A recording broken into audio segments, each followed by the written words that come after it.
Olá, meu nome é Cleo Forte Júnior e vamos tratar nesta aula de hoje sobre o novo marco do saneamento básico. Esta aula foi elaborado com o intuito de explicar, esclarecer a estrutura legal e as disposições normativas da Lei 14.026 de 2020, denominada de novo marco legal do saneamento básico. Essa lei já está em vigor, já foi publicada e ela está vigente desde a sua publicação. Ela ainda pode sofrer modificações em virtude dos vetos feitos pelo presidente da República antes da promulgação da lei. Esses vetos podem ser derrubados pelo Legislativo, o que vai modificar alguns detalhes da lei. Mas isso não impede que já analisemos a lei e estudemos a lei, porque ela está vigente enquanto não tiver a derrubada desses vetos. É este texto que deve ser aplicado desde já. Do jeito que foi elaborada a lei, estruturada a lei, ela parece bastante confusa, porque ela modifica outras legislações. Então ela não vem como um novo código do saneamento básico, estruturado direitinho desde os seus primeiros artigos, com seus princípios. Não, ela vem modificando várias leis e trazendo vários artigos soltos dessas leis, modificando muitas vezes incisos de artigos dessas leis, trazendo para o cenário legislativo, para o cenário legal brasileiro, uma nova lei, um novo marco, porém confuso. Se o estudante ou o leitor, o operador do direito que estiver utilizando essa lei não tiver em posse também, ou no momento de estar estudando essa lei, não estiver em posse também dessas outras leis que estão aqui na tela, ele, por vezes, vai ficar sem entender o que a lei está dizendo. Por isso que é importante um estudo sistemático do novo marco legal do saneamento básico. Então, o artigo 1º, ele só vem dizendo que altera a lei do saneamento básico e vem alterando também estas leis aqui. Então, o artigo 1º dessa lei, ao invés de já trazer os princípios que regularão a lei, não. Ele só vem dizendo que esta lei modifica as seguintes leis. E vejam só quantas leis que vem modificando. A Lei 9.984 de 2000, 10.768, 11.107, 11.445, a 12.305, a 13.089 e a 13.529. Então, para você entender essa lei, você vai ter que ter com todas essas leis ao lado do novo marco do saneamento básico, que é a Lei 14.026, para poder entender o que ela está modificando. Essa apostila que foi criada aqui, ela ajuda a entender melhor a forma que foi estruturada. O artigo 2º, os artigos 2º e 3º, eles vêm falando sobre a Agência Nacional de Águas, criando a Agência Nacional de Águas e trazendo uma modificação das atribuições da Agência Nacional de Águas. A Lei 9.984 já vinha fazendo referência à Agência Nacional de Águas. Só que agora o novo marco legal do saneamento básico vem modificando essa previsão da criação da ANA e vem reestruturando a Agência Nacional de Águas. Veja só como que será estruturada a Agência Nacional de Águas. A ANA, ou Agência Nacional de Águas, vai fazer parte do Sistema Nacional de Gerenciamento de Recursos Hídricos.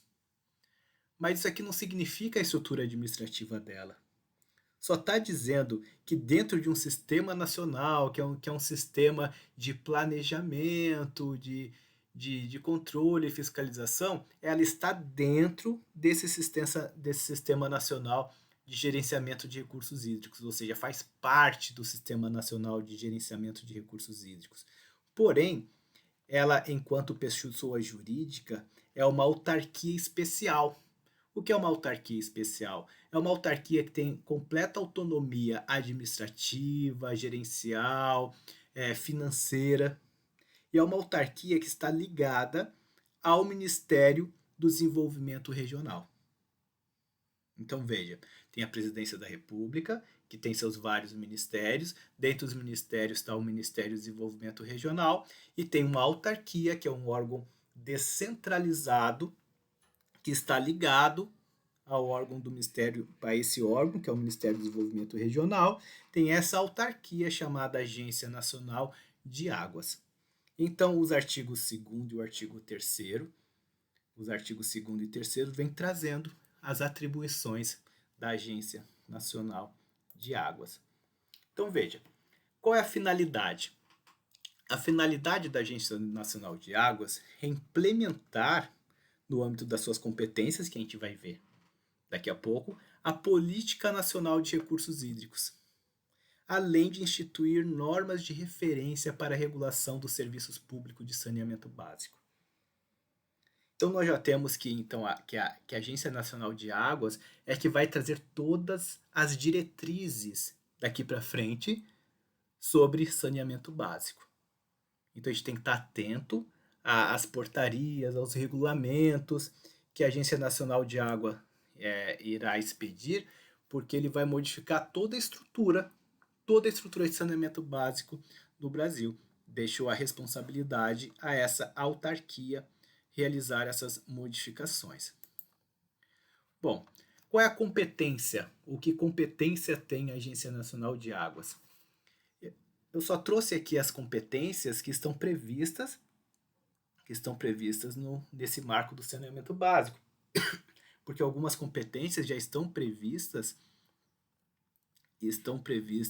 na legislação original, ou seja, a Lei 9.984 de 2000.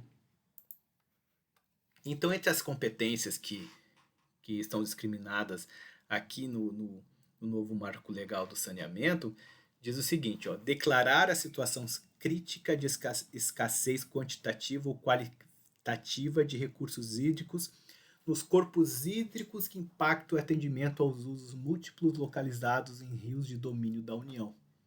Então deixou bem claro, até por uma questão de previsão das competências constitucionais, não poderia essa autarquia ligada ao Ministério Federal ter uma regulação sobre rios estaduais, uma vez que são bens dos estados.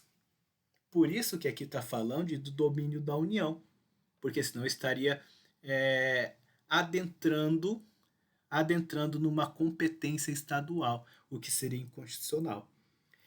Então, outra competência seria estabelecer e fiscalizar o cumprimento de regras de uso da água, a fim de assegurar os usos múltiplos durante a vigência da declaração de situação crítica. Essa declaração de situação crítica que está aqui em cima, que nós já falamos, né? Quando referente aos recursos hídricos da parte de cima, ou seja, recursos hídricos de rios de domínio da União.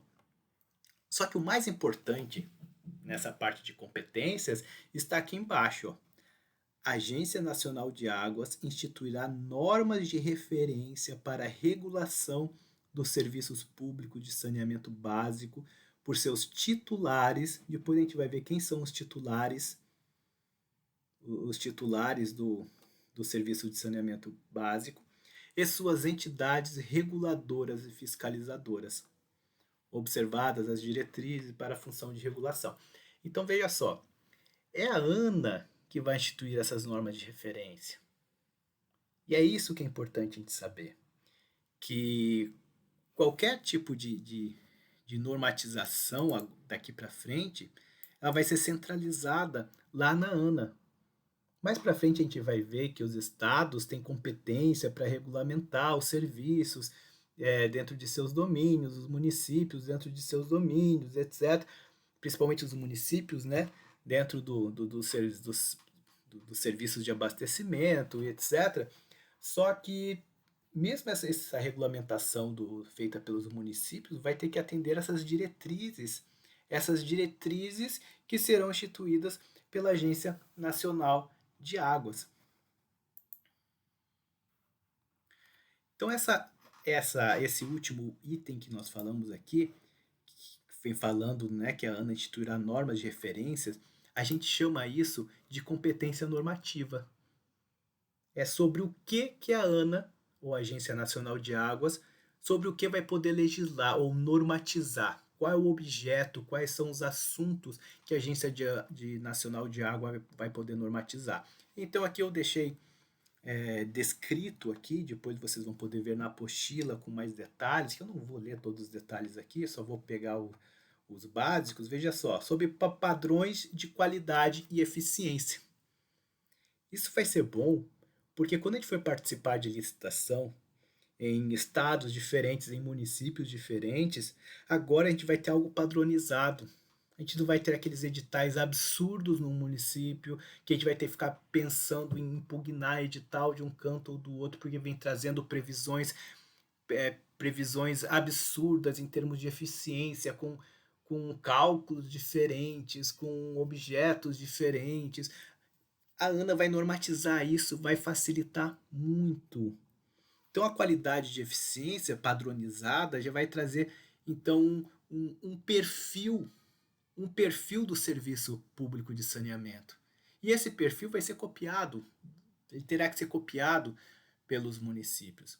Veja só sobre o que vai poder normatizar também, sobre regulação tarifária. Essa regulação tarifária tem que promover a prestação adequada, uso racional de recursos naturais, equilíbrio econômico-financeiro e a universalização do acesso ao saneamento básico. O mais importante aqui, para nós, é o equilíbrio econômico e financeiro e a universalização do acesso ao saneamento básico. O que geralmente a gente encontra por aí? As empresas públicas ou a sociedade de economia mista, né, estaduais, que tem o controle desses serviços de saneamento básico, acaba subcontratando esses serviços, que é o serviço que nós prestamos, né? Nós participamos dessas licitações, só que é uma dificuldade muito grande de tentarmos equilibrar esses contratos, porque trazem previsões que muitas vezes, quando vai para o dia a dia, para a prática, elas se tornam praticamente impossíveis de serem alcançadas. Então, quando tiver uma padronização é, e, e a Agência Nacional de Águas tiver essa regulação tarifária, vai ficar muito fácil, muito mais fácil, o equilíbrio econômico-financeiro, porque a gente já vai saber quais são os passos que nós vamos ter que dar para conseguir esse equilíbrio financeiro desses novos contratos. Né? Também vai regular ou normatizar a padronização dos instrumentos negociais. Em outras palavras, os contratos vão ser praticamente padronizados. Os editais de licitação vão ser praticamente iguais. Isso vai facilitar muito para quem participa de licitação. Vai facilitar muito para as empresas, porque elas já vão saber muito antes de ser lançada uma licitação o que precisa ter. Quais são os documentos que precisa ter, qual vai ser o estilo daquela licitação, o formato daquela licitação, porque isso já vai ser a ideia é que seja padronizado. Né? E nessas padronizações de instrumentos negociais vão ter que estar previstos metas de qualidade, eficiência, ampliação e cobertura de serviços, matriz de riscos, manutenção do equilíbrio econômico-financeiro das atividades. Por que foi pensado isso? Porque esse governo é um governo que está pensando bastante na parte econômica e sabe que se as empresas que prestam esse tipo de serviço, que geram empregos, não tiver o equilíbrio financeiro adequado na prestação dos serviços, elas não vão prestar o serviço de forma adequada e depois vão acabar quebrando, gerando um resserviço, um retrabalho, uma recontratação com custos administrativos maiores. Então é melhor você já fazer um serviço muito bem organizado, bem padronizado, muito bem previsto, que depois vai ter um custo menor na execução do serviço.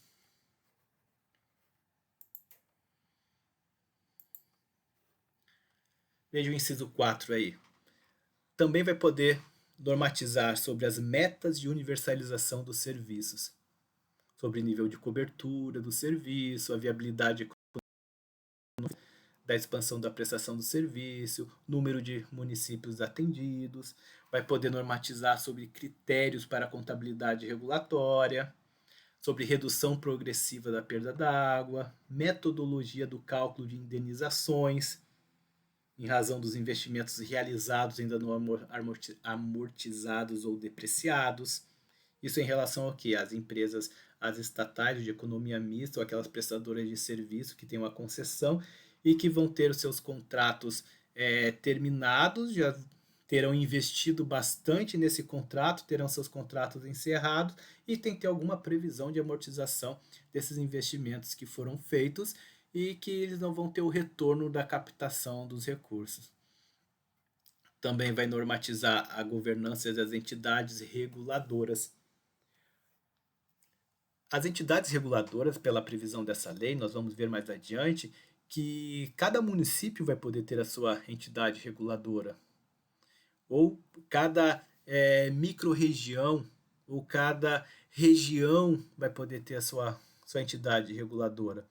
Então, se cada entidade reguladora tiver as próprias regras, vai ficar muito difícil. Agora, a Agência Nacional de Águas, ela vai já trazer as normas necessárias para o funcionamento e exercício dessas entidades reguladoras. Isso pode ser até contestado em termos de condicionalidade, uma vez que estaria entrando numa competência dos estados ou municípios. Só que eu não vejo por esse lado, uma vez que a legislação sobre saneamento básico é de competência da União. Vai normatizar o reuso dos efluentes sanitários, parâmetros para a determinação de caducidade da prestação dos serviços públicos, as normas e metas de substituição do sistema, desse sistema unitário pelo sistema separador absoluto de tratamento de efluentes, sobre o sistema de avaliação do cumprimento de metas e ampliação e universalização da cobertura dos serviços e o conteúdo mínimo para a prestação universalizada e para a sustentabilidade econômica e financeira dos serviços públicos de saneamento básico, o que é bem importante. Um dos objetivos dessas normas de regulação é promover a prestação adequada dos serviços com atendimento pleno aos usuários. Veja, observado os princípios. Que princípios são esses? São princípios que estão previstos numa daquelas legislações que estão sendo modificadas e que nós vamos ver a seguir. Ali tem uma relação dos princípios, onde que deixa a gente entender do que se trata esse inciso primeiro aqui. Qual outro objetivo? Estimular a livre concorrência. E é aqui que é importante. Esse é um dos cernes dessa nova legislação. Esse estímulo à livre concorrência, a competitividade, eficiência, sustentabilidade econômica, porque nós vamos ter mais licitações, nós vamos ter mais empresas participando disso, vai ter uma concorrência maior e a tendência é que sejam diminuídos os custos administrativos ou o monopólio que se tinha sobre isso. Com mais empresas participando, o custo tende a diminuir. É bom, por um lado, para a ESAC, porque vai ter mais oportunidades de participação em licitações, vai ter oportunidade de ter mais contratos e também porque vai deixar de ser o último na linha de prestação dos serviços. Vai tirar vários intermediários e supostamente vai gerar um lucro maior do que simplesmente ser o terceiro subcontratado, o segundo subcontratado para atender essa demanda. Com isso, vai diminuir custos administrativos, vai ter uma competitividade maior e vai ter uma lucratividade maior para as empresas e, supostamente, que é o que se espera, um custo menor para os usuários. Esse inciso terceiro aqui é um dos mais importantes que nós vamos ler durante toda esta lei. Por quê? Porque aqui fala bastante sobre a cooperação entre os entes federativos. Tem que lembrar de uma palavra que é a regionalização. Essa legislação aqui, ela está estimulando a regionalização. O que, de certa forma, é interessante porque isso diminui os custos. Se municípios pequenos que não teriam condições de ter a sua própria agência de águas prestando serviços ou tendo o know-how suficiente para contratar uma empresa para fazer isso, pode se juntar a outros municípios de diversas formas, como nós vamos ver um pouco mais para frente, que vem trazendo as formas disso acontecer. Com isso vai poder se juntar com outros municípios e ter uma possibilidade de negociação melhor, de contratar uma única empresa ou abrir uma concessão para o atendimento de vários municípios ao mesmo tempo e com isso diminuindo os custos administrativos dos municípios. Só que, por outro lado, isso nos remete ao que os estados já estavam fazendo com as suas empresas de água já, né? Só que o detalhe é que esses consórcios ou esses municípios juntos, eles não vão poder ficar subcontratando como faziam os estados, como as agências ou as empresas públicas, essa sociedade de economia mista faziam. Elas simplesmente tinham esse monopólio e iam subcontratando os serviços. Com essa regionalização ou cooperação entre os entes federativos, a ideia é que se diminuam os custos administrativos para isso. Então, outro dos objetivos, né, das normas de regulação é possibilitar a adoção de métodos e técnicas do processo adequados às peculiaridades locais e regionais. Olha mais uma vez aqui, ó, regionais. Essa lei bate muito na tecla da regionalização. E é isso que a gente tem que ficar bem atento. Tem que ficar bem atento porque muitas vezes a gente vai ter que negociar com um conjunto de municípios ao mesmo tempo, ao invés de negociar com um município isolado. Continuando aqui nos objetivos das normas de regulação, incentivar aqui, ó, o que eu já tinha falado, incentivar a regionalização da prestação dos serviços para contribuir com a viabilidade técnica e econômica, financeira, a criação de ganho de escala, de eficiência, universalização dos serviços, e essa vai ser a tônica dessa lei inteira. Ó, estabelecer parâmetros de periodicidade mínimos para a medição do cumprimento das metas, estabelecer critérios limitadores da sobreposição de custos administrativos. E é isso que estava ocorrendo antes. Se sobrepunha custo administrativo em cima de custo administrativo e no final o valor da tarifa de água, boa parte dela era mais custo administrativo do que próprio valor do custo do serviço prestado. E essa é a ideia de se diminuir isso. Se vai conseguir, isso é uma outra história. Mas que é uma boa intenção, é. Assegurar a prestação concomitante, isso é importante, ó, dos serviços de abastecimento de água e de esgotamento sanitário. Isso é importante porque a gente faz as duas coisas, né? A Isaac faz as duas coisas. Então, se as empresas que só têm atestado técnico de água ou só têm de esgoto, quem sabe elas têm um pouco de dificuldade agora no começo. Porque a ideia é que uma única empresa faça as duas coisas. Que não se contrate de forma separada a água e se contrate de forma separada o esgoto. Então é importante que se tenha atestados tanto de água quanto de esgoto para atender a demanda. E é importante também que essas normas vão estabelecer, né, a questão da regulação tarifária para as populações de baixa renda. A gente não vai ter com isso mais aquela situação de prefeito querendo que a gente entregue para baixa renda, cobre um custo muito baixo sem que tenha uma contrapartida para isso. Porque isso agora já vai estar regulamentado. Então já vai ter uma previsão para isso, porque nas estatísticas nas estatísticas, né, do, eu não sei qual é o órgão que faz esse tipo de estatística, mas o IBGE, não sei, já vai trazer qual é a população, a porcentagem da população, ou áreas do município ou do estado que são ocupadas por população de baixa renda. E que tipo de tarifação vai ser isso? Porque esse tipo de tarifação vai ter que ser subsidiada.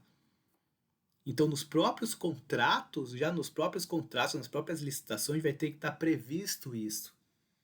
E nessa previsão, se for cobrado dessas populações um valor menor, esse custo já está incluído já na prestação do serviço, dentro do equilíbrio econômico-financeiro do contrato. Daí a importância de ter um órgão centralizado regulamentando tudo isso, para não acontecer aqueles casos de prefeito tentando fazer com que, para ganhar voto, não cobrar das populações de baixa renda, só querendo jogar isso tudo para cima do prestador de serviço.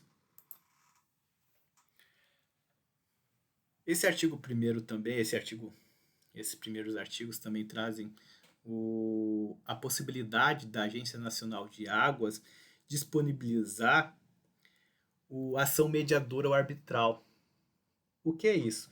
Se tiver qualquer problema entre os titulares dos serviços de saneamento básico e as empresas prestadoras de serviço ou agências reguladoras, ao invés de se buscar primeira mão o judiciário, que tem custos muito maiores, a Agência Nacional de Água vai disponibilizar por um custo bem menor isso, claro que desde que as partes aceitem isso, e é bem provável que isso já esteja previsto nos editais de licitação e nos contratos, já esteja previsto que o primeiro meio para se resolver qualquer tipo de dúvida seja essa seja a mediação ou a arbitragem que vai ser disponibilizada supostamente, pelo menos está previsto aqui pela Agência Nacional de Águas. Bom, o artigo 4º e 5º só vem trazendo modificações sobre o quadro de pessoal da ANA, da Agência Nacional de Águas. O que não importa para a gente saber disso, que não vai alterar em nada, né, no contexto em que estamos inseridos. E o artigo 6º e 7º alteram a Lei 11.445 de 2017. Nessas alterações da Lei 11.445 de 2017, que vem trazendo os princípios que vão regular os serviços de saneamento básico. Então, assim, o ideal seria que essa lei fosse uma norma reguladora, completa, inteira, que envolvesse todas as outras leis, revogassem todas as outras leis e colocasse tudo numa codificação única, e que lá no comecinho, já nos primeiros artigos, já trouxessem quais são os princípios que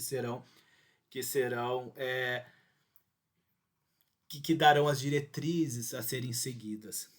Só que não, isso vai aparecer aqui então aqui no artigo 7º, modificando uma outra lei e jogando princípios soltos. Aqui a gente tem que fazer então um compilado para entender os princípios que serão utilizados na prestação dos serviços de saneamento básico. Então eu coloquei aqui. Não vou explicar eles completamente, apenas vou citá-los. E o importante é saber que os princípios dentro de uma normatização, dentro de um sistema de normas de uma nação ou de um país ou de uma área específica da legislação de uma nação, os princípios servem como estándares para se alcançar, ou seja, como objetivos a serem alcançados, como máximas a serem alcançadas. Nem sempre serão possíveis esses objetivos serem alcançados. E por vezes haverá conflito entre esses princípios, ou conflitos entre esses princípios, porque para você conseguir alcançar ou atender um dos princípios, você vai ter que deixar de atender o outro princípio. Mas isso é pela teoria dos princípios, isso é bem possível. Um princípio cede ao outro em determinada situação. Mas o importante saber é que Muitas vezes, ou quando for necessário que entremos com uma ação para nos defender judicialmente, ou para tentar algo judicialmente, ou para fazer uma defesa administrativa, nós vamos utilizar mais os princípios do que os fatos em si. Um exemplo é, está previsto que há uma sanção por uma empresa que descumprir determinadas regras. Só que esse princípio pode violar essa sanção pode violar o princípio da proporcionalidade, ou seja, é um peso muito grande por uma falta muito pequena. Então essa sanção pode deixar de ser aplicada baseado nesses princípios. Então é muito importante conhecermos os princípios. Então entre eles está o princípio da universalização do acesso e efetiva prestação do serviço. Princípio da integralidade. O que seria a integralidade? Seria o conjunto de atividades e componentes de diversos serviços de saneamento que propicia à população o acesso a eles de acordo com as necessidades, maximizando a eficácia e ações dos resultados. Outro princípio é a prestação de forma adequada à saúde pública e conservação dos recursos naturais, que é o princípio da sustentabilidade, que envolve aqui também a proteção ao meio ambiente. Ou seja, o abastecimento de água e esgotamento sanitário sempre tem que ser feito de maneira que diminua o impacto ambiental e, pelo contrário, que venha buscar a conservação do meio ambiente e a saúde pública, porque a saúde pública envolve também o meio ambiente, a saúde das pessoas envolve o meio ambiente. O princípio da disponibilidade, ou seja as áreas urbanas, seja as áreas rurais, elas precisam ter um serviço de drenagem, de manejo de água, de tratamento, limpeza, fiscalização de redes, tudo isso buscando uma prestação adequada à saúde pública. Também buscando a mesma coisa que dizia acima, a proteção ao meio ambiente, é o patrimônio público e privado. Continuando os princípios aqui, ó, veja só, nesse inciso quinto aqui, está de novo a questão da regionalização. Mais uma vez, ou seja, a regionalização agora é um princípio. A gente vai ver depois, inclusive, facilidades de financiamento quando os municípios aderirem à regionalização. Então veja, adoção de métodos e técnicas e processos que considerem as peculiaridades locais e regionais. Inciso sexto, articulação com as políticas de desenvolvimento, aqui de combate e erradicação da pobreza. Então seria o princípio da erradicação da pobreza e da melhoria da qualidade de vida das pessoas. E o saneamento básico é importantíssimo para isso, né? O princípio da eficiência e da sustentabilidade econômica, o princípio ao estímulo à pesquisa e ao desenvolvimento, o princípio da transparência das ações dentro dos processos decisórios institucionalizados, e os princípios ainda não terminaram. O princípio do controle social, da segurança, qualidade, regularidade e continuidade, princípio da integração das infraestruturas, olha só de novo aqui a questão da regionalização, integração das infraestruturas e dos serviços com a gestão eficiente dos recursos hídricos. Geralmente um rio ou uma bacia hidrográfica compreende vários municípios. Então as infraestruturas devem estar regionalizadas, integradas, para que a bacia hidrográfica não atenda mais um município do que a outro município. Princípio da redução e controle das perdas de água, que pode ser chamado da racionalização também do consumo, e fomento à eficiência energética e ao reuso. Mais uma vez, ó, prestação regionalizada dos serviços, buscando geração de ganhos de escala e garantia da universalização, viabilidade técnica, econômica, financeira dos serviços. Princípio isso aqui é bom, da seleção competitiva do prestador dos serviços. Por esse princípio aqui, acaba aquela possibilidade dos contratos que existiam antes, dos contratos de programa que existiam antes com as estatais ou com as sociedades de economia mista, que iam até 30 anos de vigência. E com isso acaba, porque precisa ter competitividade. A prestação concomitante do serviço de abastecimento e água e de esgotamento sanitário, para não ter dois trabalhos, né? Não adianta você disponibilizar água se você não tem como o que fazer depois com a água que é utilizada e que é descartada. Então vai poluir o rio que você vai ter que reutilizar depois para reabastecer essas pessoas, né? A população. Então isso tem que ser de forma integrada. Acho que nem precisava ter escrito isso, né? De tão lógico que é. Só que é importante para alertar da importância disso. E veja, depois de trazer os princípios, esse único artigo que nós estamos estudando vem trazendo definições.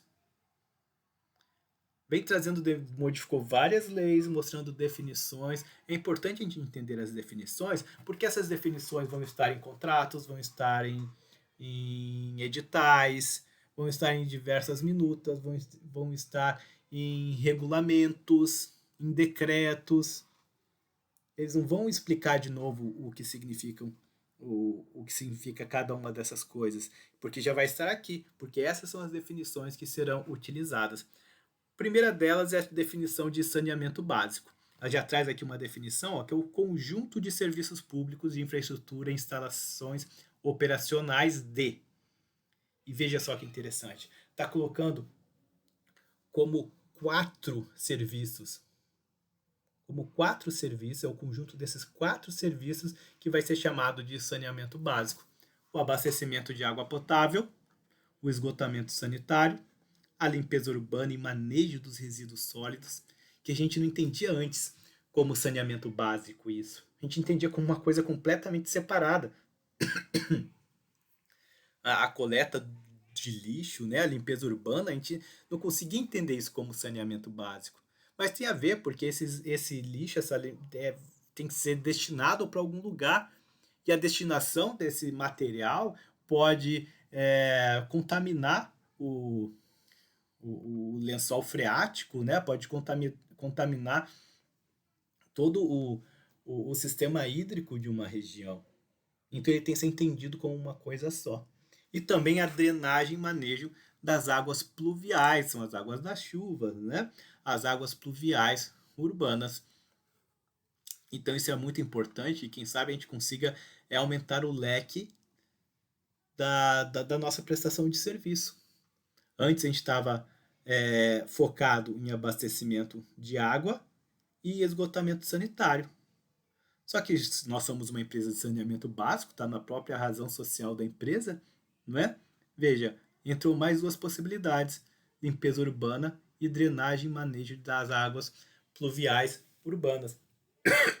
Quem sabe a gente consiga até, mesmo não tendo atestado sobre isso, mas tendo atestado sobre as outras coisas, participar desse tipo de serviço. Veja, de agora as definições, veja que aqui em cima vem falando, né, na definição do saneamento básico, dizendo que é o conjunto desses serviços aqui, e a própria lei vem definindo o que são esses serviços, o que é o abastecimento de água potável, o que é o esgotamento sanitário, o que é a limpeza urbana e manejo de resíduos sólidos, o que é a drenagem e manejo das águas pluviais urbanas. Eu não vou ler isso aqui porque essa apostila vai ficar disponível para vocês e depois vocês podem consultar para ver cada item desses que está descrito aí na definição. As definições continuam, veja, porque na primeira definição aqui em cima, que era de saneamento básico, tinha todas essas explicações. Aqui, nesse quadro, vem a segunda definição. Perdão, me passei um pouco aqui. Nós tínhamos nesse quadro aqui a primeira definição, né? Primeiro do saneamento básico, que vem trazendo todos os serviços. Logo em seguida, as definições do que seriam esses serviços. E aqui embaixo nós temos a segunda definição do que seria gestão associada. E aqui é importante que voltamos de novo ao tema regionalização. Veja, a gestão associada, que é a associação voluntária entre entes federativos. O importante aqui é o voluntária. entre entes federativos. Quais são entes federativos? Municípios, estados, a União são entes federativos. Por meio de consórcio público, a gente vai ver depois como isso funciona, porque tem uma lei específica dos consórcios públicos, ou convênio de cooperação, conforme o artigo 241 da Constituição Federal.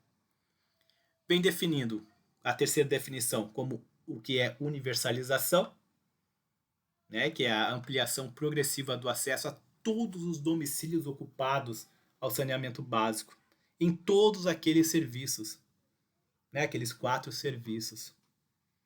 Então, incluindo o tratamento e disposição final dos esgotos sanitários, que é um dos maiores problemas sociais que nós temos, né?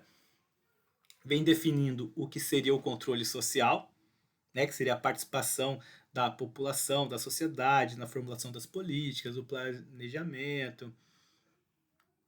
E as definições continuam. Veja só, a quinta definição que nós temos é da prestação regionalizada. Veja, de novo falando da regionalização. Aqui em cima já falava de gestão associada, que de certa forma é sobre regionalização. E aqui no 5 temos de novo, ó, prestação regionalizada, como uma modalidade de prestação integrada de um ou mais componentes dos serviços públicos de saneamento básico em determinada região cujo território abranja mais de um município. Então, abrangendo mais de um município, já se chama prestação regionalizada. E aqui nós temos 3 formas da prestação regionalizada. Nós temos a região metropolitana. O importante aqui da região metropolitana, veja, que é uma aglomeração urbana ou de microrregião. Ela é instituída pelos estados mediante lei complementar, uma lei estadual complementar, uma lei complementar estadual. E está prevista lá na Constituição Federal. Já a unidade regional de saneamento básico é uma unidade instituída pelos estados mediante lei ordinária. Veja, aqui a região metropolitana é por lei complementar e a unidade regional de saneamento é por uma lei ordinária. Mas o que isso é importante? Isso é importante pelo o quórum necessário para se aprovar essa legislação. Enquanto que a região metropolitana ela fala que é composta de agrupamento de municípios limítrofes, ou seja, tem que ser municípios que fazem fronteiras ou que tenham limites uns com os outros. A unidade regional de saneamento não precisa ser entre municípios limítrofes, ou os municípios não necessariamente limítrofes. Então aqui, se a gente pensar que Barra Velha poderia estar dentro do mesmo sistema ou da mesma unidade regional que Joinville, mesmo não fazendo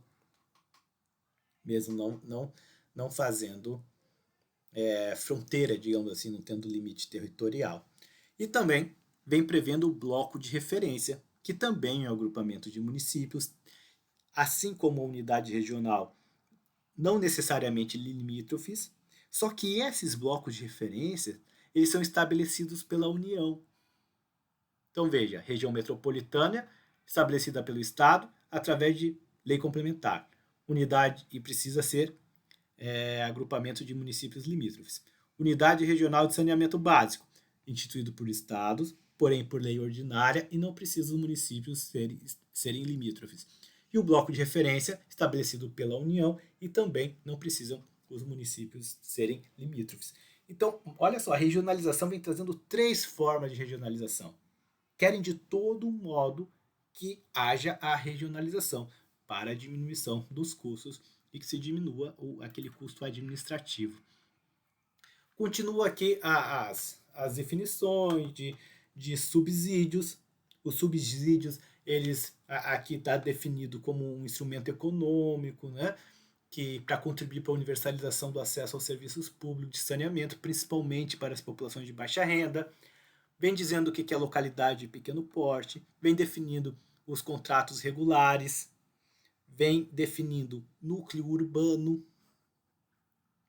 As definições continuam. O que é o núcleo urbano informal, o que é núcleo urbano informal consolidado, o que é operação regular, o que são serviços públicos de saneamento básico de interesse comum. E parece que não terminam nunca, né? Ó, vem definindo serviços públicos de saneamento básico de interesse local, vem definindo já sistema condominial, vem definindo o sistema individual alternativo de saneamento, vem definindo o sistema separador absoluto e vem definindo o sistema unitário. Por que essas definições são importantes? Muitos desses serviços aqui, eles não estavam previstos com a remuneração adequada nos contratos que nós prestamos. Então isso deixava uma lacuna que a gente acaba prestando esse serviço, mas não tinha previsão nos contratos. Agora, com bem denominado, bem definido o que é cada uma dessas coisas, então os próximos editais, os contratos, os próximos termos de referências já vão prever cada situação dessas. Cada situação dessas já prevendo uma remuneração específica para cada um desses serviços. Então isso vai ajudar bastante naquela padronização que havíamos falado lá atrás. Faz uma menção também, que eu não sei em que lei que é criada essa região integrada de desenvolvimento. Eu procurei, não consegui achar onde que cria essa região integrada de desenvolvimento, mas tem a ver com regionalização também, que é chamada de RID, dizendo que os municípios, que está condicionada à anuência dos municípios. Ou seja, os municípios não serão obrigados a fazer parte dessas regiões integradas de desenvolvimento. Isso é bom. É bom porque eles não vão ser forçados, às vezes, a entrar numa situação que não seja viável economicamente para eles, ou que eles tenham uma autonomia para poder gerir isso e acabam sendo jogados e acabar voltando na mesma situação que acontecia antes com o monopólio dos estados e que os municípios acabavam reféns dessa situação dos contratos com os estados. Continuam as definições, essas aqui são outras definições. Ou seja, a lei fala um pouquinho de outras coisas, daqui a pouco volta para novas definições. Aqui vem definindo os serviços públicos de abastecimento de água.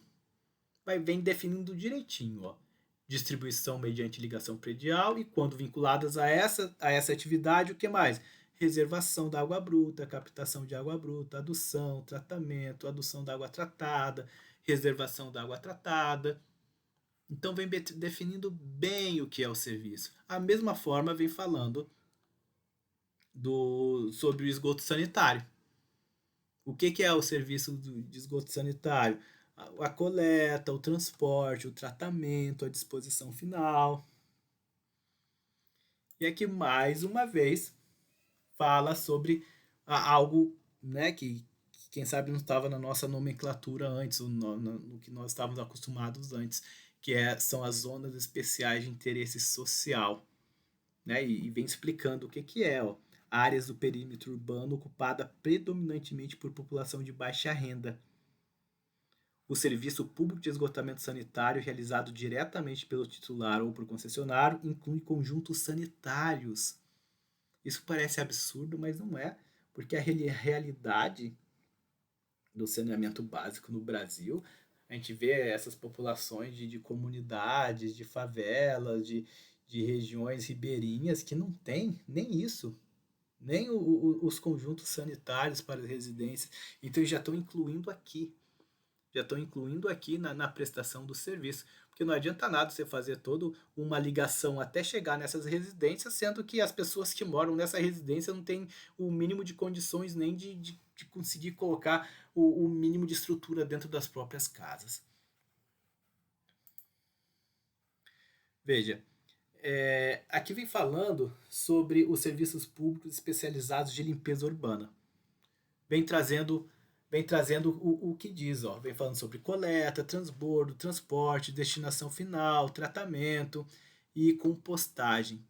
Na destinação final, vem falando sobre resíduos originários dos serviços públicos de limpeza urbana, trazendo mais aqui sobre asseios de túneis, serviço de limpeza urbana, limpeza de logradouros públicos, onde realizam feiras públicas ou outros eventos de acesso ao público, desobstrução, raspagem, varrição, e na destinação final também de resíduos originários de atividades comerciais ou industriais e de serviços, desde que essas quantidades e qualidades sejam similares aos dos resíduos domésticos.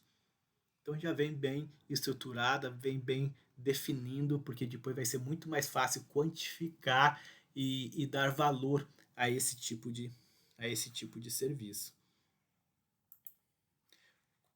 Por fim, fala aqui sobre os serviços de manejo das águas, né? E veja só, uma ou mais das seguintes atividades: drenagem urbana ou transporte de águas pluviais, detenção e retenção de águas pluviais e tratamento e disposição final de águas pluviais. Agora passamos para algo muito importante, que é a titularidade dos serviços públicos de saneamento básico. Então deixa bem claro nesse novo marco, né, do saneamento público, quem são os titulares desse serviço. Veja, nós temos os municípios e o Distrito Federal, no caso de interesse local, que é na maioria dos casos, né? Então, na maioria dos casos, os municípios são os titulares dos serviços públicos de saneamento básico. Então, toda aquela guerra que existia de tentar tirar do controle das estatais, dos estados, para vir para os municípios, para eles tentarem licitar isso ou não, isso agora vai terminar. Porque está bem claro que pertence aos municípios, todas aquelas decisões judiciais que chegaram a essa conclusão de que pertencem aos municípios, com isso acaba. Agora já está na lei que pertencem aos municípios. Vai pertencer ao Estado em conjunto com os municípios, veja que não é o Estado sozinho, é o Estado em conjunto com os municípios, quando compartilharem efetivamente as instalações operacionais integrantes de regiões metropolitanas. Lembra que a região metropolitana é criada pelo Estado por lei complementar? Então, se é criado pelo Estado por lei complementar, pode ser que, em conjunto com os municípios, o Estado invista nas instalações. Daí, com isso, vai ser titular também, em conjunto com os municípios, sobre esses serviços públicos. Daí vem criando aquelas possibilidades de regionalização. Veja só, gestão associada, mediante consórcio público ou convênio de cooperação. Importante também, possibilidade de criação de autarquia intermunicipal, mais uma vez, regionalização. O que seria a autarquia intermunicipal? É uma autarquia ligada a dois municípios diferentes. O que isso antes é até difícil você conseguir entender isso, uma vez que a autarquia é um órgão descentralizado. Só que cada município é autônomo. Então você está criando um órgão descentralizado de dois municípios diferentes. Quando a gente fala em consórcio, se entende. Mas quando fala em autarquia intermunicipal, é juridicamente difícil entender isso. Porque se é uma autarquia estadual, ok, vai atender o estado e os municípios. Agora, quando fala em autarquia intermunicipal, é um órgão descentralizado atendendo mais de um município. Isso aqui até pode ser contestado em relação à constitucionalidade disso ou não, mas é uma coisa que a gente vai ver mais para frente se isso vai ser usual ou não. Mas olha só, essas autarquias, elas seriam compostas exclusivamente de municípios que poderão prestar o serviço aos seus consorciados diretamente. Ou seja, aqui não está falando de intermediários, aqui está eliminando a possibilidade de intermediários. É criar uma autarquia com vários municípios em que a própria autarquia vai prestar o serviço para todos os municípios, né? Os municípios a quem essa autarquia intermunicipal faça parte. E fica admitida a formalização de consórcios intermunicipais de saneamento, mais uma vez, regionalização. Veja como bate na regionalização, como enfatiza a regionalização essa lei. Exclusivamente de composto de municípios, que poderão prestar o serviço aos seus consorciados diretamente pela instituição de autarquia intermunicipal. Então aqui ele já mostrou a solução para aquela questão da condicionalidade. Ah, como que nós vamos fazer uma autarquia intermunicipal? Não, então primeiro a gente faz um consórcio público e daí do consórcio público a gente cria uma autarquia. E a autarquia está ligada a uma descentralização dos municípios por intermédio do consórcio público. Daí já parece mais viável. Mas mesmo assim, se a gente pensa que é para diminuir os custos administrativos, pode ser que diminua, né? Porque ao invés de ter 4 autarquias, se pensar em 4 municípios, ter 4 autarquias, cada autarquia tendo seu custo administrativo, vai ter uma autarquia só, com um custo administrativo só, dividido entre os 4 municípios. Realmente é uma possibilidade para diminuição de custos, desde que seja utilizada de forma adequada, senão vai virar como as empresas públicas são hoje, né? Então daí não vai fazer tanta diferença. Outra situação interessante aqui, ó, é que os chefes dos poderes executivos, tanto da União, dos estados, do federal, dos municípios, eles vão poder formalizar essa gestão associada das funções relativas aos serviços públicos de saneamento básico sem a necessidade de autorização legal, ou seja, sem passar pelas câmeras, sem passar pela Assembleia Legislativa. Entendeu? Então, isso vai desburocratizar, vai ser através de um decreto. Através de um decreto, essa formalização daquela gestão associada que estava falando, ou seja, a regionalização, mais uma vez, a facilitação da regionalização. Veja que a gente está até agora naquele mesmo artigo. Aquele mesmo artigo, modificando vários artigos e incisos de outra lei, falando de várias coisas e a gente não saiu daquele artigo. Daquele artigo que estava falando de princípios, daquele artigo que estava falando de definições, nós não saímos de um artigo, de um único artigo da lei.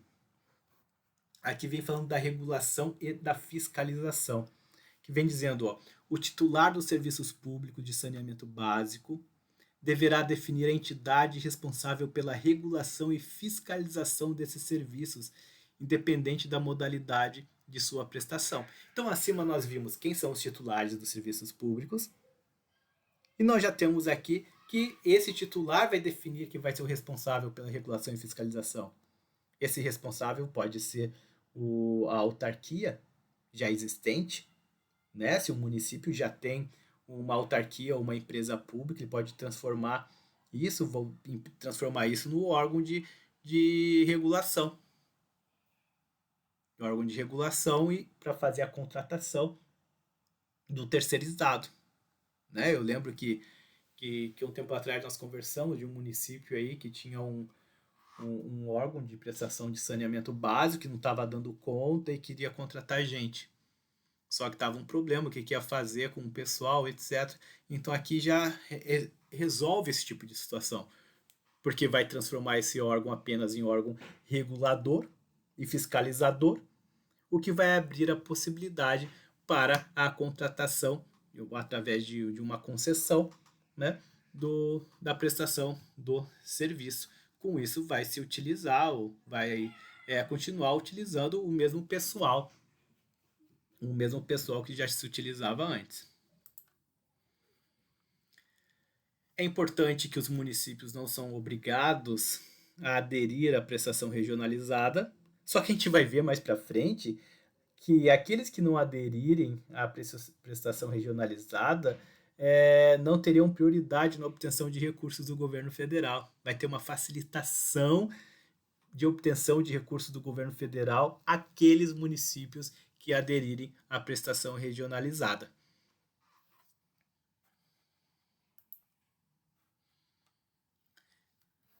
Nesse mesmo artigo vem trazendo ainda as obrigações do titular dos serviços. Né? As obrigações são formular a respectiva política pública de saneamento. Só que veja só, essa política pública de saneamento, claro que vai buscar as peculiaridades né, locais ou regionais, mas as diretrizes básicas são formuladas lá pela Agência Nacional de Águas, né?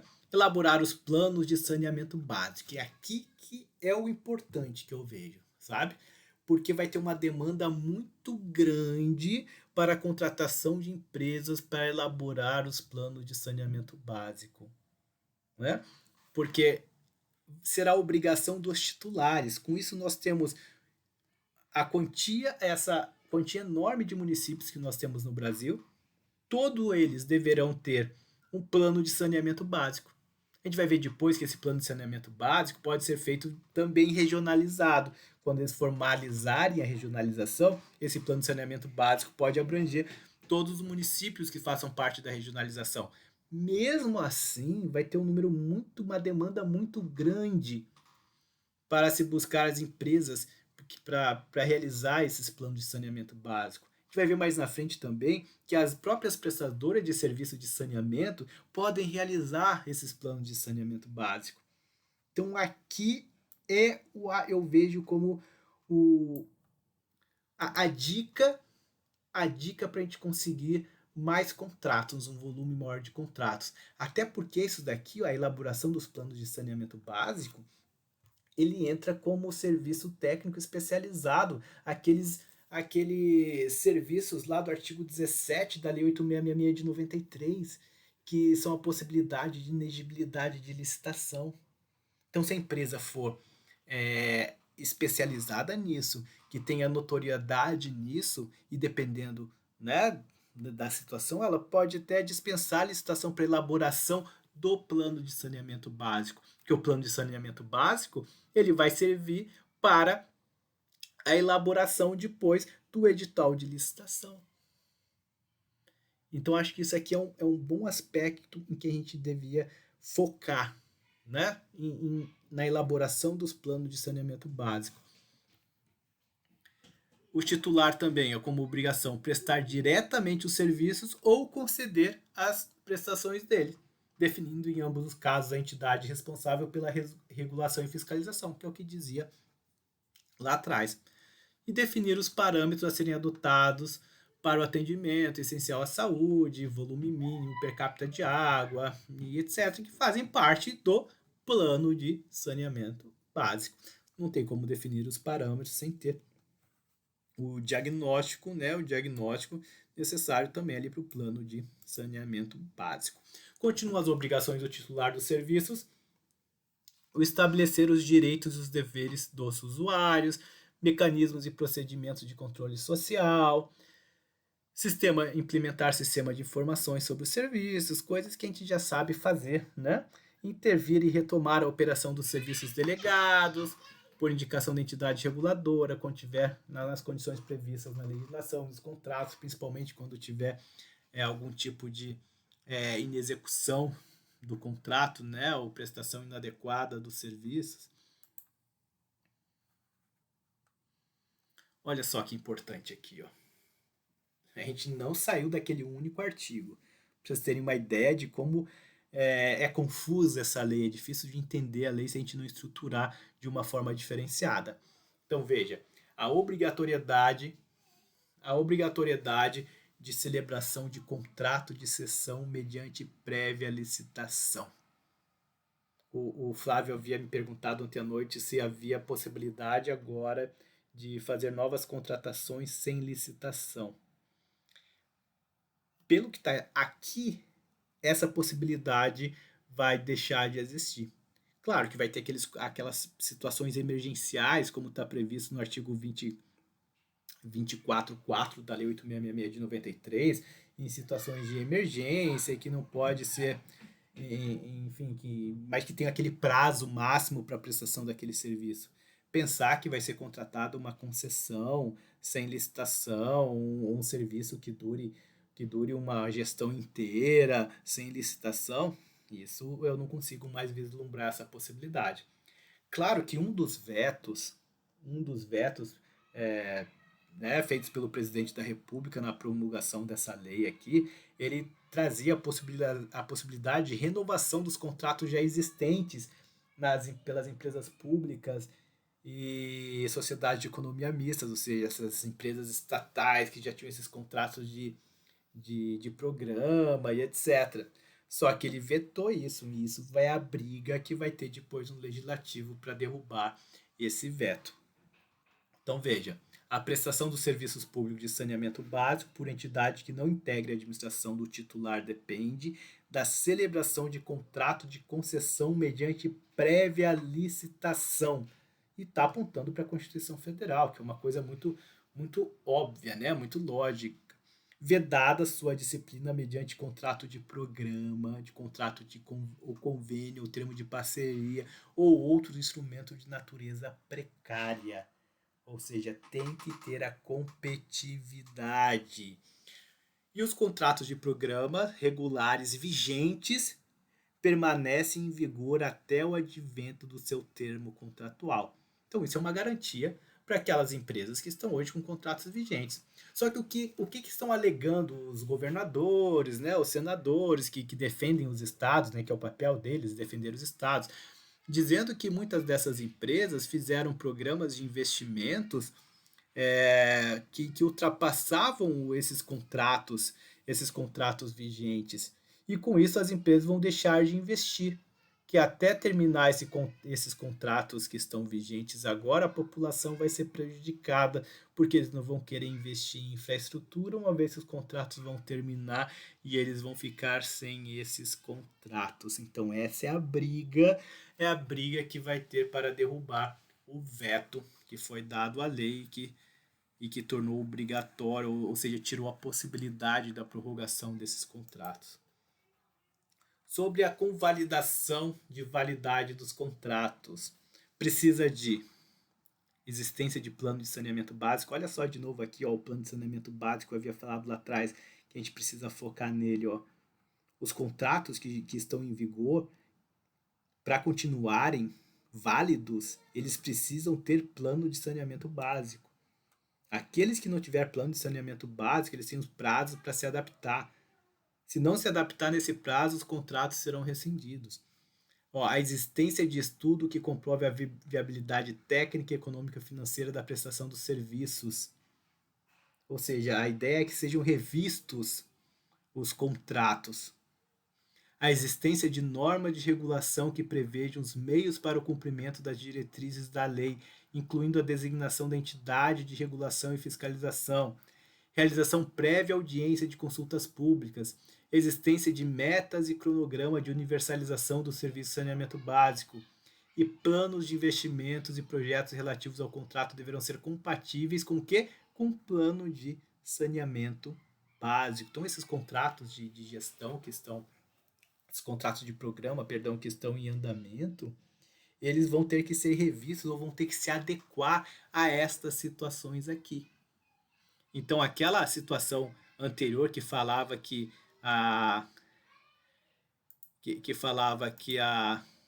enquanto estivessem vigentes, né, continuariam vigentes, eles continuarão vigentes desde que se adaptem a estas situações. Não vão poder continuar como estão.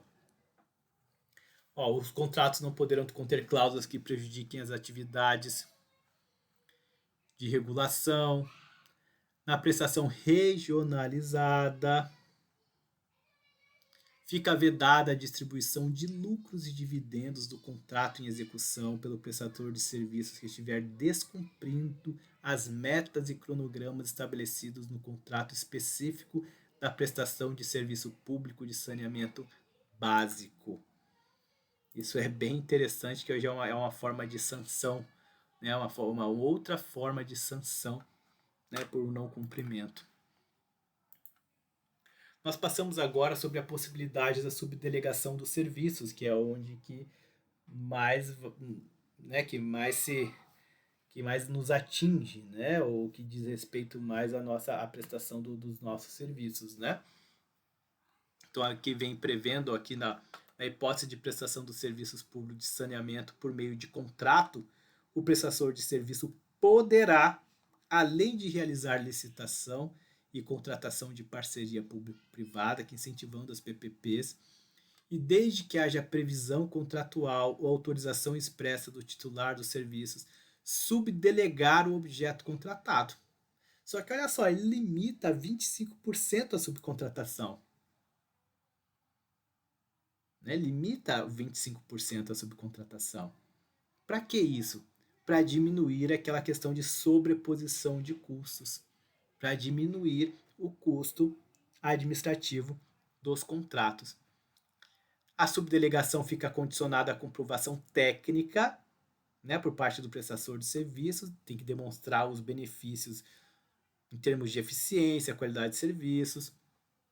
E os contratos de subdelegação disporão sobre os limites da subrogação, direitos e obrigações, etc.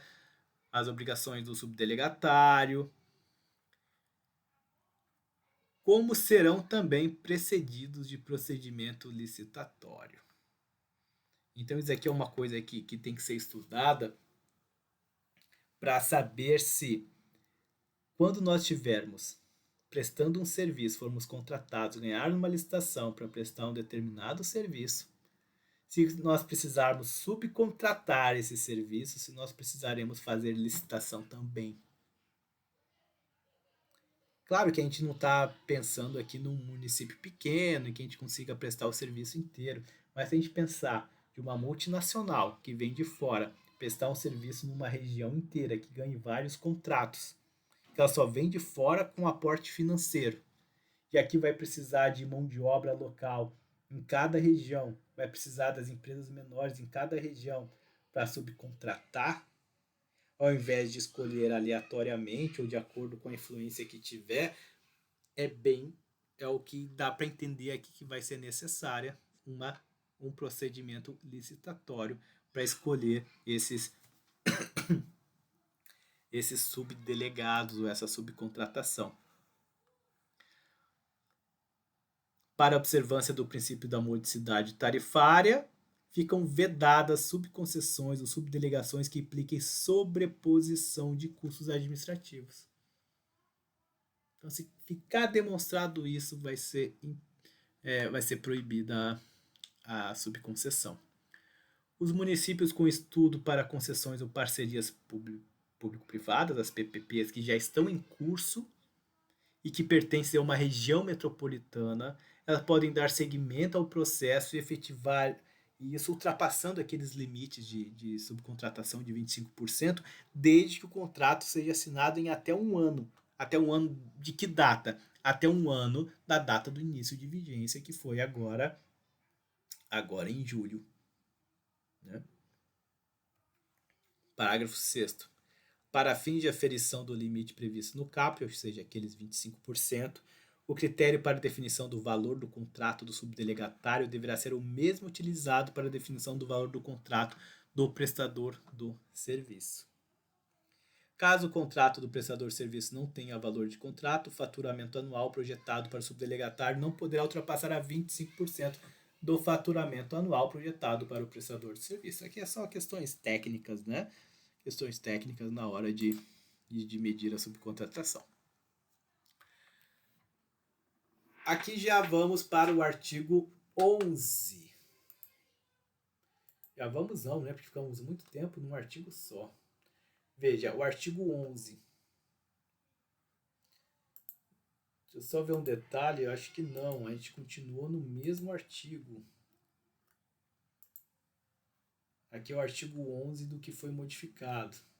Metas de universalização. Aqui vem falando sobre a questão da universalização dos serviços prestados, que no caso de água tem que chegar a 99%, né? Água potável de 90%, né? Com 90% da coleta de tratamento de esgoto até 2033. Metas de não intermitência, de redução de perdas, melhoria do processo de tratamento. Veja só, o interessante é o parágrafo 1º. Os contratos em vigor que não possuírem as metas de que trata o caput desse artigo terão até 31 de março de 2022. Não é muito tempo, não. É pouco tempo, dá um pouco mais de 2 anos para viabilizar essa inclusão. Ou seja, mais uma pressão sobre as as estatais, né, e as sociedades de economia mista que tem esses contratos de programa aí em andamento.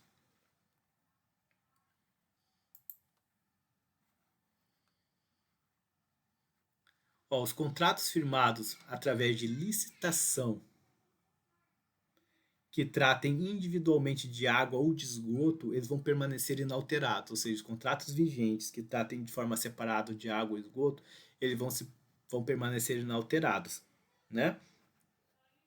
E nesses modos, ou seja, quando tiver licitação, quando for contrato de programa, se for licitado o serviço, o titular do serviço, no caso os municípios, né, eles deverão buscar as alternativas para se atingir essas metas. Essas alternativas serão a prestação direta por parte deles, né, do titular do serviço, ou uma licitação complementar apenas para se atingir aquela meta, ou seja, apenas do restante para se atingir a meta, ou aditar os contratos já licitados, já prevendo um reequilíbrio econômico-financeiro. É bem provável que esse inciso terceiro aqui seja o mais utilizado, né? Buscando o equilíbrio econômico-financeiro. Mas tem que ter comum acordo com a contratada. Se oferecerem, não vai ter negócio. As metas de universalização, aqui fala da forma do cálculo, das metas de universalização.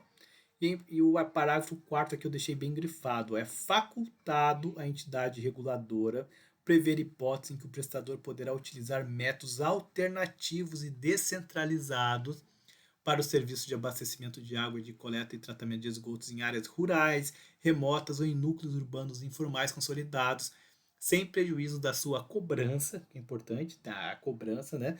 Com vistas a garantir a economicidade e prestação de serviços públicos de saneamento básico. Então, vem tratando aqui, possibilitando métodos alternativos que busquem atingir as finalidades, atingir os princípios. Ou seja, cria-se uma flexibilização para poder se atingir os princípios nessas situações aqui, que são situações mais difíceis de serem alcançadas, né? Fala nesses núcleos urbanos informais, né? Que no caso são as favelas, né? As áreas rurais remotas.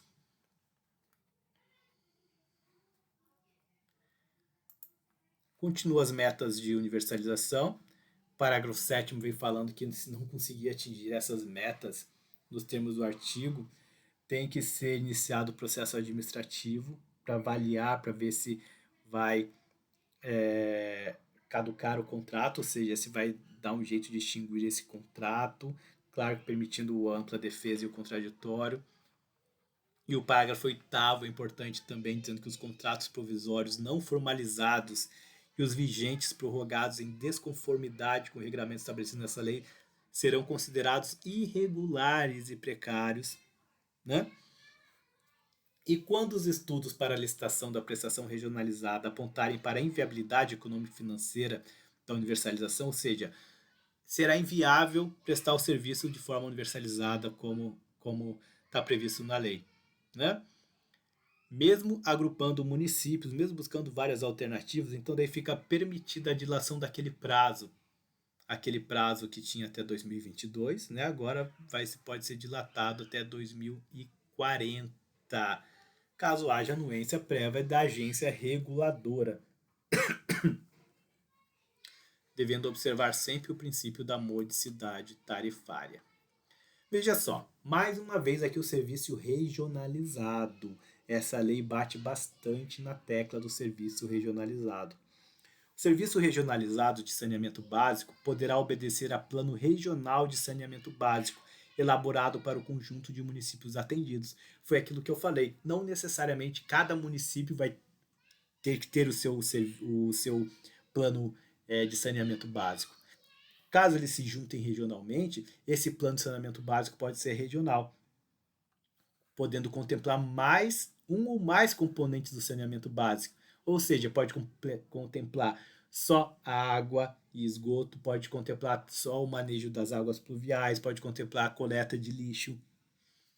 As disposições constantes do plano regional prevalecerão sobre aquelas dos planos municipais. Se já existia um plano municipal, uma vez formalizada a regionalização e for feita o plano regional, ele vai se sobrepor ao plano municipal. O plano regional dispensará a necessidade de elaboração e publicação de planos municipais. Se o município ainda não tiver o plano municipal e se coligar, né, entrar num plano regional, na regionalização, ele nem vai precisar elaborar o seu plano municipal. Agora, sobre os prestadores de serviço, que é bastante importante para a gente. Os prestadores que atuam em mais de um município ou região, ou que prestem serviços públicos de saneamento básico diferentes, ou seja, coleta de lixo, água, esgoto, daquela questão das águas pluviais, a limpeza urbana, manterão um sistema contábil que permita registrar e demonstrar separadamente os custos e as receitas de cada serviço. Isso é uma coisa que é tão óbvia, a contabilidade separada é, é uma coisa tão óbvia que não precisava ter escrito. Só que se eles escreveram é porque a realidade não é essa. Por que isso? Porque no momento de uma possibilidade de um aditivo contratual, de um equilíbrio econômico-financeiro do contrato, isso tem que ser demonstrado serviço por serviço, quantitativo por quantitativo, para saber aonde que esse contrato está desequilibrado. Se está tudo confuso, como que a empresa vai comprovar que há um desequilíbrio nesse contrato? Não vai conseguir comprovar. Né? Então, por isso que é importante, já era importante antes de ter essa previsão legal, que existisse essa diferença dos custos contábeis, já fosse tudo separado por serviço, por região, porque no momento de pedir um reajuste, de pedir um equilíbrio do contrato, qualquer tipo de modificação contratual de valor, ou até para responder, para se defender administrativamente, num pedido de revisão para baixo desses valores, teria como se demonstrar através da contabilidade separada.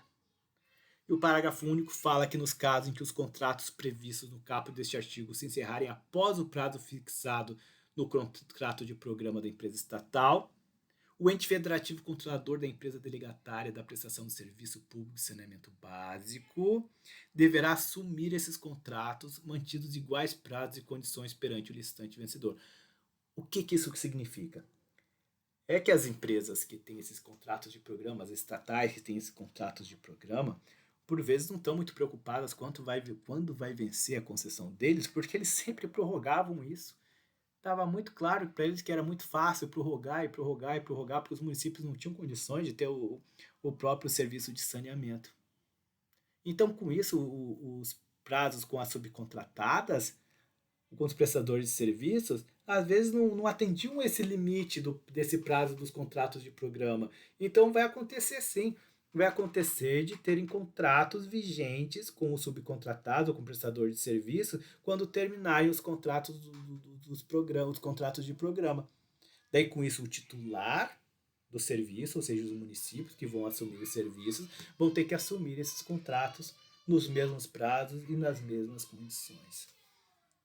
Isso é importante, que dá uma segurança jurídica para os prestadores de serviços. O prestador deve disponibilizar infraestrutura de rede até os pontos de conexão necessários à implantação dos serviços nas edificações e nas unidades imobiliárias, nas decorrentes de incorporação imobiliária e de parcelamento de solo urbano. A agência reguladora instituirá regras para que empreendedores imobiliários façam investimentos em redes de água e esgoto e podendo ter esse ressarcimento ou não, né, futuro, dependendo do projeto deles, da regulação que tiver no município ou na região. Veja só, mais um momento falando sobre planos de saneamento. A importância dos planos de saneamento. Serão aprovados por ato dos titulares e poderão ser elaborados com base em estudos fornecidos pelos prestadores de cada serviço. Ou seja, já tem os prestadores dos serviços de saneamento básico, cada um daqueles 4. Esses dados fornecidos poderão montar e ser formado o plano de saneamento básico. O plano de saneamento serão revistos a cada 10 anos, ou seja, em prazo não superior a 10 anos, podem ser revistos a cada 5 anos, a cada 7 anos, Por isso a importância de se pensar nesse serviço de elaboração de planos de saneamento básico. Os municípios com população inferior a 20 mil podem apresentar um plano simplificado. Agora, sobre regulação. Aqui eu deixei um esquema mais fácil aqui sobre essa questão da função de regulação, né, desempenhadas pelas autarquias que vão ser criadas, né, para regular e fiscalizar o, esse serviço, né, de saneamento básico. Essas autarquias têm que ter autonomia administrativa, orçamentária, financeira, ou seja, serão autarquias especiais, né, a atender os princípios, que são os princípios da administração pública, né? Então, as funções: definir tarifas que assegurem equilíbrio econômico-financeiro, modicidade tarifária, prevenir e reprimir o abuso do poder econômico, estabelecer padrões e normas, garantir o cumprimento das condições e metas. Aqui vem falando sobre a sustentabilidade do serviço de saneamento básico, né? Os serviços públicos terão a sustentabilidade econômico-financeira assegurados por meio de remuneração pela cobrança dos serviços. Ou seja, não vai ter mais aquela possibilidade, né, que a gente já viu algumas vezes, de prefeito dizendo: olha, vocês não podem cobrar daqueles de baixa renda, porque coitados são pobrezinhos, e etc. Claro, os contratos são pobrezinhos, mas alguém vai ter que subsidiar isso. Isso já vai estar presente no plano de saneamento. Isso vai estar presente no contrato, no termo de referência, como que a população de baixa renda vai ser atendida com a remuneração adequada das empresas que vão prestar esse serviço através dos subsídios ou subvenções. Aqui bate mais uma vez na tecla da vedação de cobrança em duplicidade de custos administrativos ou gerenciais a serem pagos pelo usuário nos serviços de abastecimento de água, esgoto, de limpeza urbana e drenagem e manejo, ou seja, aqueles 4 serviços de saneamento básico.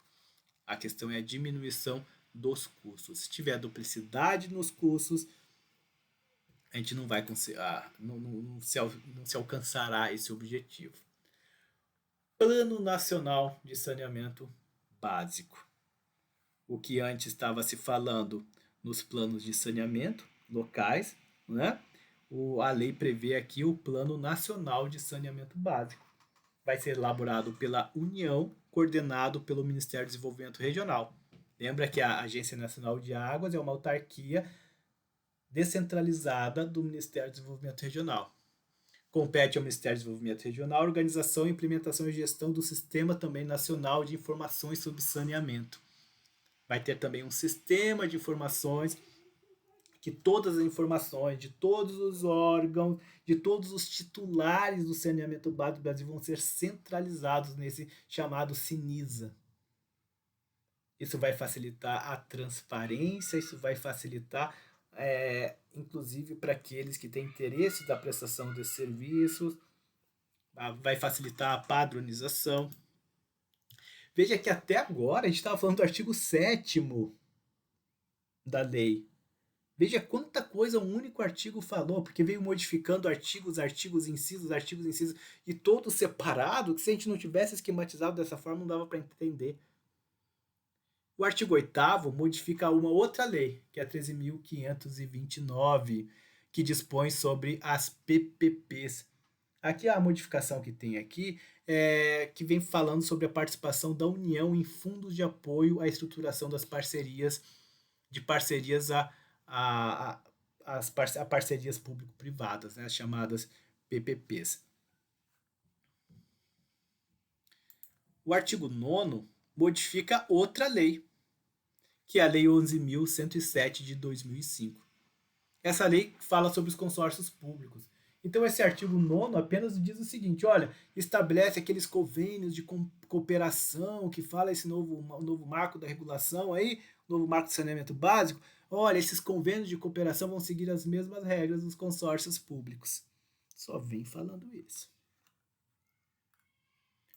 Estava no artigo 9º. O artigo 10º e o artigo 11, o artigo 10º modifica a Lei 13.089 de 2015 e o artigo 11 modifica a Lei 12.000. Essa lei aí tá errada o número aqui, eu coloquei eu acho que um 3 a mais aqui nessa brincadeira, né? Provavelmente é 12.303 ou 12.305 de 2010. Modifica apenas alguns aspectos da destinação dos resíduos sólidos. E o artigo 12 modifica apenas a nomenclatura de nível de alguns cargos. Então não tem o que se falar sobre esse artigo também. Já o artigo 13 prevê a regulamentação por decreto de apoio técnico e financeiro da União à adaptação dos serviços básicos. Vem trazendo as etapas do apoio técnico e financeiro, o que é mais importante. O interessante é que vai ser por decreto, não vai precisar de autorização legislativa, porque é apenas uma regulamentação de como se conseguir isso. Não está se falando da disponibilidade do recurso, não está falando do recurso que será disponibilizado, porque isso entraria das leis orçamentárias. Daí sim precisaria, né, da autorização legislativa. Nesse caso aqui só está falando das regras para se conseguir esse apoio técnico e financeiro. Então, primeiro, olha só qual é o primeiro requisito: adesão pelo titular a mecanismo de prestação regionalizada. Mais uma vez, batendo na regionalização. Lá atrás estava falando assim, olha, não é obrigado a aderir à regionalização. Só que aqui, não quer aderir, vai perder a possibilidade de conseguir aqui o apoio técnico e financeiro. Quem não vai querer regionalização? Claro que vão buscar regionalização. Estruturação da governança da gestão e prestação regionalizada. Elaboração e atualização dos planos regionais, ou seja, os requisitos para se conseguir, as etapas para se conseguir apoio técnico e financeiro da União para a adaptação dos serviços, todos eles envolvem, quase todos praticamente envolvem regionalização. Modelagem da prestação dos serviços com base em estudos de viabilidade técnica, econômica e ambiental. Mais alteração dos contratos de programa vigentes com vista à transição para o novo modelo de prestação, ou seja, está forçando a alteração dos contratos, né, para adaptação ao que prevê a lei. E o mais importante, licitação para concessão dos serviços ou para alienação do controle acionário da estatal prestadora com a substituição de todos os contratos vigentes.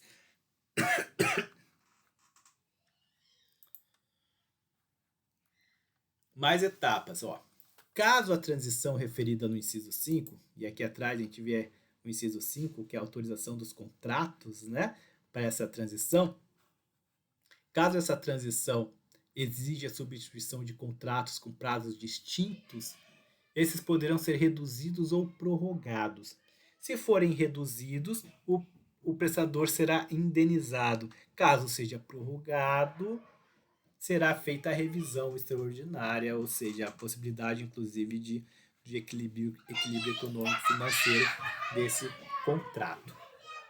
E continua aqui, o apoio da União será condicionado, ou seja, uma condição à conclusão daquelas etapas. Ou seja, aquelas etapas que falam, na maior parte delas, de regionalização. Na prestação dos serviços de saneamento básico, os municípios que obtiverem aprovação do Poder Executivo, nos casos de concessão, e da respectiva Câmara Municipal, nos casos de privatização, terão prioridade na obtenção dos recursos públicos federais. E os titulares que elegerem entidade de regulação de outros entes federativos também terão prioridade. Como assim? O município do estado do Paraná vai poder eleger uma entidade de regulação do município do estado de São Paulo? Vai. E por que está incentivando isso? Para não ter qualquer tipo de ter uma interferência, né? Uma interferência do titular do serviço para aquele que está regulamentando, do prestador do serviço, para aquele próprio que regulamenta e fiscaliza. Então, dessa prioridade para ter menos entidade de regulação e que não tenha qualquer tipo de ingerência do titular do serviço em relação à entidade de regulação do ente federativo. Mas isso também é questionável. O artigo 14 vem falando nos casos de alienação das empresas públicas e sociedade de economia mista, que eu acho que não tem tanto interesse a gente abordar aqui, pelo tempo já que já está levando essa aula. Né? Então aqui, se você tiver interesse, vem trazendo as situações de como fica o controle dessas empresas públicas, nesse caso de alienação, como será a formalização desses contratos, o prazo em relação de comunicação e etc. Isso no artigo 14. Já o artigo 15 vem falando sobre a competência para a formação dos blocos de referência. Lembra a regionalização, mais uma vez, que nós já tínhamos visto lá em cima que será da União essa competência, né? Só que olha o detalhe. A União estabelecerá de forma subsidiária aos estados, forma subsidiária, ou seja, os estados é que deveriam fazer e a União de forma subsidiária. Blocos de referência para a prestação regionalizada dos serviços públicos de saneamento básico. Só que daí vem o artigo 15 e diz o seguinte: esse parágrafo terceiro que eu tirei lá da Lei 11.445, ou seja, eu tive que buscar lá na Lei 11.445 esse parágrafo terceiro para poder entender do que se falava. Essa competência somente será exercida caso as unidades regionais de saneamento básico não sejam estabelecidas pelo Estado no prazo de 1 ano da publicação dessa lei. De certa forma, ratifica que é competência dos estados, só que dá o prazo só de 1 ano. Em 1 ano não estabeleceu o bloco, opa, a União vai poder estabelecer. Por quê? Porque se a União pode estabelecer, ele consegue diminuir os custos administrativos regionalizados, ele pode ter um controle regionalizado. Veja só, tirou dos estados essa prerrogativa de colocar os blocos de referência, já tirou dos estados a, a, o controle, né, sobre esse serviço de saneamento básico, nesses contratos de programa e etc., esse monopólio que tinha, e agora deu prazo de 1 ano. Em 1 ano não estabeleceu os blocos de referência regionais, a União vai estabelecer, cada vez tirando mais dos estados essa prerrogativa. E é isso que é a briga que vai ter em relação aos vetos, da derrubada desses vetos que vem tá incomodando os senadores, está incomodando os governadores dos estados. E o artigo 17 vem falando sobre as vigências dos atuais contratos de concessão e contratos de programa, né? Que vem dizendo que esses contratos já existentes na data da publicação da lei permanecerão em vigor até o advento do seu termo contratual. Só que a gente tem que lembrar que eles vão ter que se adaptar àquelas exigências, porque são condições de validade. Né? Então tem aquela situação que a gente já viu lá atrás. Vão estar em vigor até o advento do termo contratual? Vão. Só que se não cumprirem aquelas condições estabelecidas lá atrás de adaptação aos programas, etc., aos planos de saneamento, etc., universalização, etc., eles vão ser rescindidos. O artigo 18 vem falando sobre as PPPs vigentes, também o que acontecerá com as PPPs vigentes. E o artigo 19 vem falando sobre o prazo para publicação do plano de saneamento. Veja só, o prazo é até dezembro de 2022 dos planos de saneamento. Então, assim, aquilo que eu havia conversado, que a gente estava conversando antes aqui sobre disponibilizar esse serviço de plano de saneamento, é uma coisa que tem que ser para logo, porque os municípios têm esse prazo até 2022 e eles não têm equipe técnica para poder fazer isso. Eles vão ter que se virar, correr atrás disso. Se aparecer uma empresa que disponibiliza para eles essa possibilidade, com equipe especializada para isso e com know-how para isso, eles vão ficar felizes da vida por ter oferecido isso para eles. Então, aqui mais uma vez eu reforço a importância de a gente disponibilizar esse tipo de serviço. E o parágrafo único: serão considerados planos de saneamento básico os estudos que fundamentam a concessão ou a privatização desde que contenham os requisitos legais necessários. E por fim, o artigo 24 fala que essa lei entra em vigor na data de sua publicação. Essa lei foi publicada já no mês passado, no mês de julho de 2020, então ela está vigente, certo? Ela está vigente, ela pode ser modificada ainda pelos, pela derrubada dos vetos, porque vários vetos foram feitos pelo presidente da República na hora de sancionar a lei. Não vou comentar os vetos aqui, porque nós já passamos de 1 hora e 40 de aula. Eu achei que seria uma aula curta, de máximo meia hora, mas já estamos em 1 hora e 40 de aula. E vamos comentar sobre os vetos, caso eles da derrubada dos vetos, caso eles aconteçam. Tá? Então, numa nova oportunidade, nós voltamos a falar sobre as possíveis modificações caso os vetos sejam derrubados. Então é isso, obrigado pela atenção de vocês. Espero que essa aula tenha sido elucidativa, esclarecedora em relação a esse novo marco legal do saneamento básico. E eu estou à disposição da ESAC, fazemos parte do time, e o que vocês precisarem, estou à disposição para conversarmos e buscarmos soluções e estratégias para avançarmos nessa caminhada de sucesso. Valeu, gente, um abraço a todos, até mais.